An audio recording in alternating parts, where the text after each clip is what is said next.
It's been 8 months. I've earned the right to do another tier list, so that's what we're going to be doing. In this video is ranking a bunch of iconic spots, not just in America. I peppered in a few in Europe and around the world. And I'm gonna make an analogy about how skaters are kind of like chefs. And spots are kind of like restaurants. In the food business, you get Michelin stars. Michelin stars are given based off like quality of food and also like visitability. Like a 3 Michelin star restaurant is like, they're basically saying this place is so good, you should plan a whole vacation around going here. We're pretty much giving Michelin stars to these iconic skate spots. Even if you pull up and you can't get a single trick here, you can still get a Michelin star. Like how I could pull up to a 3 Michelin star restaurant, ask the chef what's good, and just get whatever that is. Because I know I'm not going to be able to pronounce whatever ingredients they're putting in there. So we're going objectively. Does the food taste good? Think about it like this. Is the spot good? Is the spot objectively good?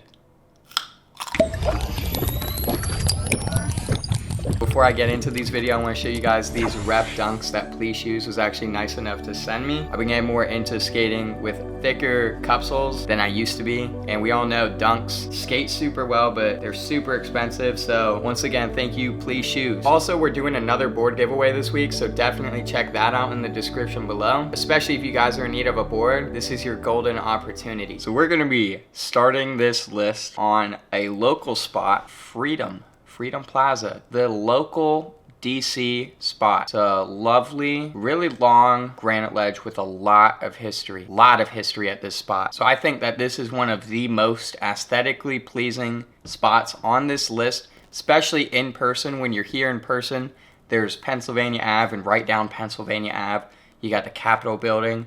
You're very close to the White House. It's just an all-around American spot. I've been seeing a lot of people, a lot of like pros, the Strobeck, the Cater crew, traveling out to DC, getting their Freedom clips. People are definitely traveling here. It's at least 1 Michelin star. There's absolutely no shot it's gonna be 0 Michelin stars, and definitely not Arby's. Is the spot the actual objective best? To be honest, not one of my favorites. Objectively speaking, I think the ledge you do have to get used to. It is extremely crusty. It is one of the crustiest ledges I've ever skated. It's very hard to grind. But like Smith grinds, you gotta be coming here a lot to be able to Smith grind this ledge. It is a very anti-wax spot. Absolutely no wax allowed. And because of that, the ledge has been ground down to a very rounded angle. Slides are encouraged, I think. No slides and tail slides are very encouraged tricks here. People go very fast. It's very cool to watch people skate here, especially when they can skate it well. It's just not very easy. This little gap, which I have in this picture right here, is also a very fun one to watch. I filmed there on Go Skate Day, but it really is just a ledge. It's really nice scenery. The locals, there's some locals who've been here pretty much as long as skateboarding has been around, and they still come back. And because it's local, I want to put it at 2 Michelin stars. It's definitely one of the last plazas still standing, especially on the East Coast. Huge East Coast mecca. I wouldn't put it at 3 Michelin stars though, because it's ooh, that's a hard one, low-key. It's a very hard spot to skate, but it is literally just a ledge. Like, there are some gaps. There's a 3-stair. There's a white wall. I may revisit that one, but right now we're going 2 Michelin stars. Yeah, that's what I put. All right, up next, you can't really see in this picture, this is Japanese Memorial. So Japanese Memorial also in DC. We got to stick with the DC to start. There are 2 sides to this spot. There's a very downhill, perfect, like 200-foot long ledge, which was just skate stop. Damn near saddest thing that's ever happened to me. That was literally my favorite spot that I've ever been to in my life. It's very easy. It was literally just a ledge. It grinded forever. And the inside of it, I think, is still unknobbed, which doesn't really make sense because the inside's where the actual memorial is. There are 3 like little ledges on the inside, which are very, very wonderful ledges. It's just not the outside. They're very basic ledges. And the outside is really like, I would seriously like consider putting it in three Michelin stars because I like it more than freedom, but there's not a lot of culture here, and it's knobbed now. What am I saying? There's a lot of culture here. It's just not what freedom is. Freedom is like basically like a mecca. So if freedom is 2 Michelin stars, I literally have to put it below freedom by 1 step, but definitely a 2 Michelin star place. Objectively speaking, my favorite skate spot I've ever been to. All right, we'll go crazy real quick with this El Toro, old El Toro, before they tore it down. We're not gonna be talking about the new one. El Toro, I'm pretty sure, I know it's in California. I think I actually recently drove right by the area it's at. I would personally give it 1 Michelin star because it's worth a visit to go and see. Be like, damn, this is big, but that's pretty much all you do there. You'd be like, fuck, that's huge. Fucking Brzezinski kickflip this shit. And you probably tap the rail with your hand, give it a good little like hand tap, and then be on your way. Because you're not doing shit here. 1 Michelin star. It's also like definitely not that aesthetically pleasing. It's at a school. It's just concrete. It's literally just stairs. I think skaters are the only people who make a trip to go look at some stairs. You got Hollywood High.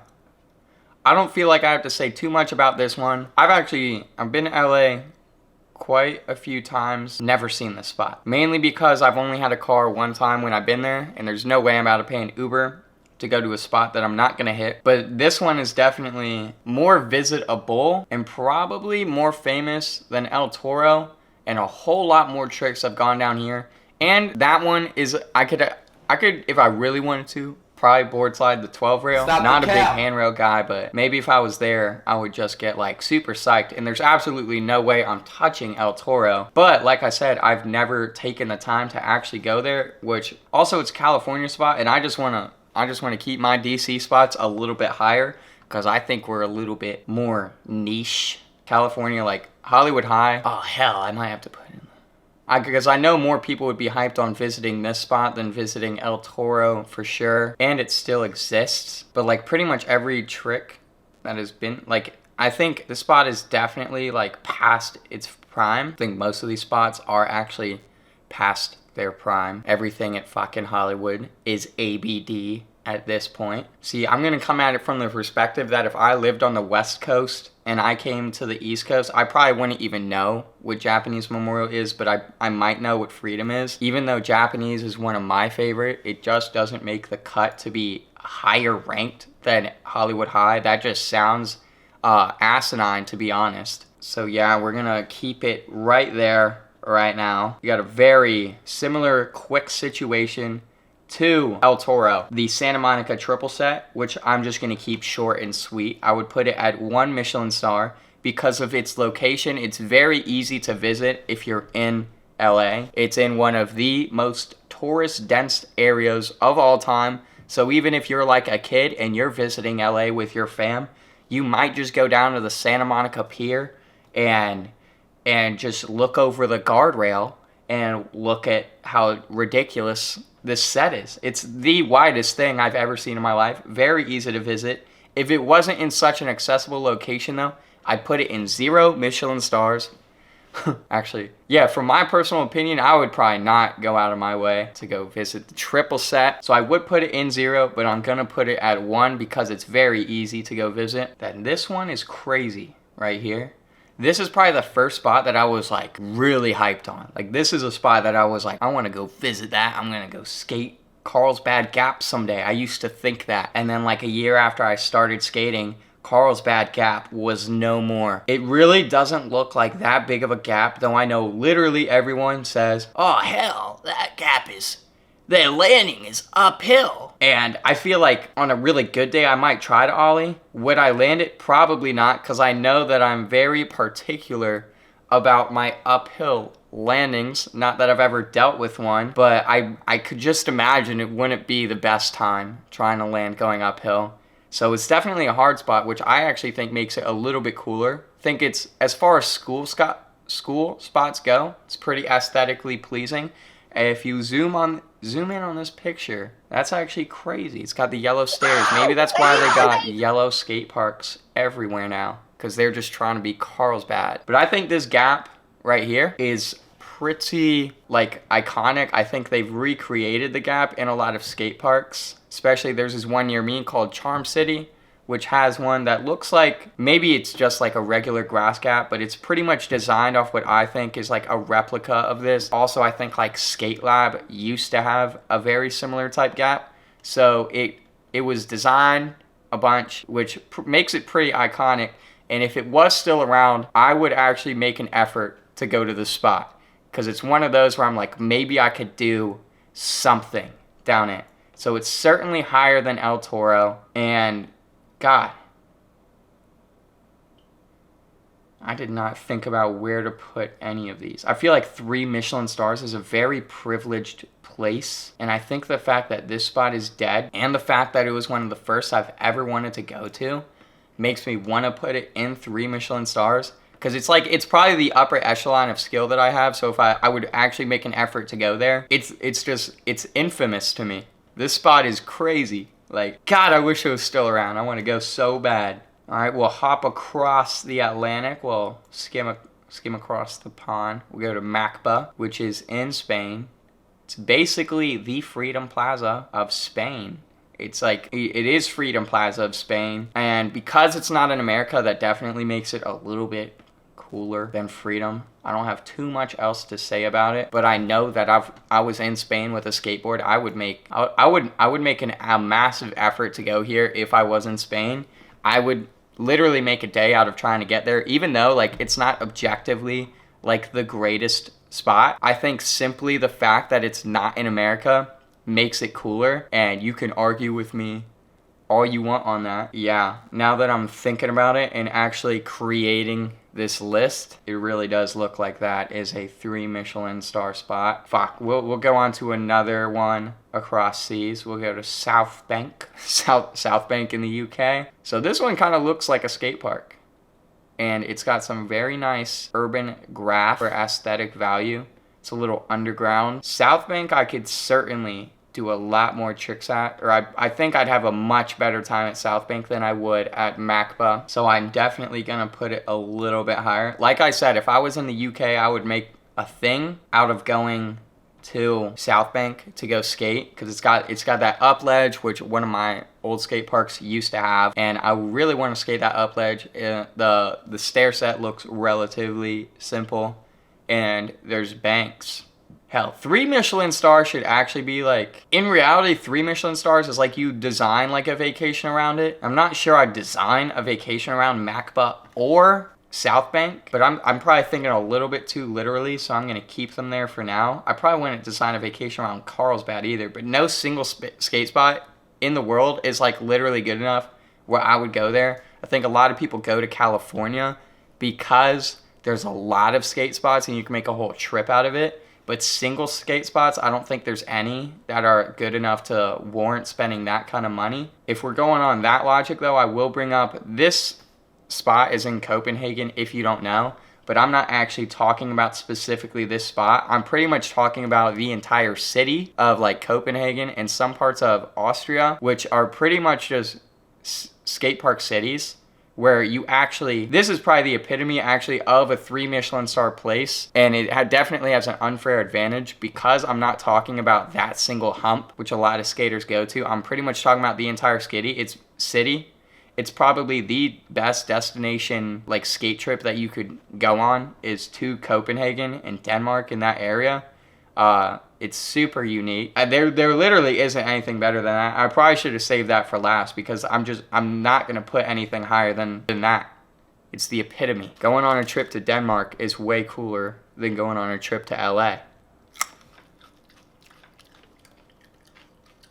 All right, we'll go on to China Banks now, up to Northern California. China Banks is a very wonderful looking spot. I think most spots that have transition, most like actual genuine skate spots with transition, always have the aesthetic value of actually looking. They just have the aesthetic value over like stairs. I think most people can like appreciate this walkway. I also think I could end up having a very good time just like rolling around here and just rolling up the banks. Also, I think China Banks is it's a definition of an iconic spot. My skate park has banks literally designed after this, and we call them China Banks, and I think most skaters would call that type of bank the exact same thing. They call them China Banks. So literal like obstacles are named after this spot. As far as if you're in San Francisco goes, like this is definitely a spot that you have to go to. So in America, it might actually be one of my #1 destination spots because it's a skatable spot. I'm pretty sure from what that documentary said, the bus factor is low. It's one of the most OG spots of all time. I know it's really hard to skate in actuality, but it's a very, very iconic skate spot, and I'll definitely put it there for right now. I think if South Bank was in America, honestly, if South Bank was in America, I would put it at like 2 Michelin stars right now. I don't even know. Get on to another San Francisco one. We'll do Wallenberg, which I actually went to. Met up with Danny Torres for a night like a month ago, and we just like fucked around here. You can pretty much skate it like the bottom step like a ledge. It's really cool to be there because of all the history, and it's so insanely like the run up is so ridiculous. I can't believe, like, I don't know if how anyone has possibly hit this thing without the run-in ramp that they used for like Bust or Bail back in the day, because this shit is insanely like wide. The 2 block isn't bad. The 2 block is actually pretty easy to skate. Certainly a destination spot. If you're going to San Francisco, you're definitely going to want to visit Wallenberg just as much as you're going to want to visit China Bank, but you're not going to probably spend as much time at Wallenberg as I would at China Banks, and I think the aesthetic value is a little lower being in a schoolyard and literally just cracked asphalt. So I'll put it at the top of my 2 Michelin stars for right now. I think that's a good area. Real quick, we'll do courthouse ledges.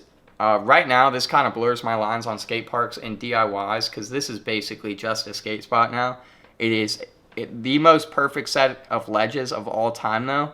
Not as fun as Japanese Memorial though, but very easy to just have a good time and learn tricks. It's like, it used to be a skate spot, so I'll put it in there, but that's a super iconic spot. Japanese was more fun, but it's nowhere near as iconic. Like, I have to put Courthouse higher than that. It's Courthouses. Yeah, I would rather go to Courthouse than Wallenberg, so we'll do that for right now. Black Hubba, New York City. I think this is the only New York spot that I put. There are so many like really famous skate spots, but this is the only New York one I put.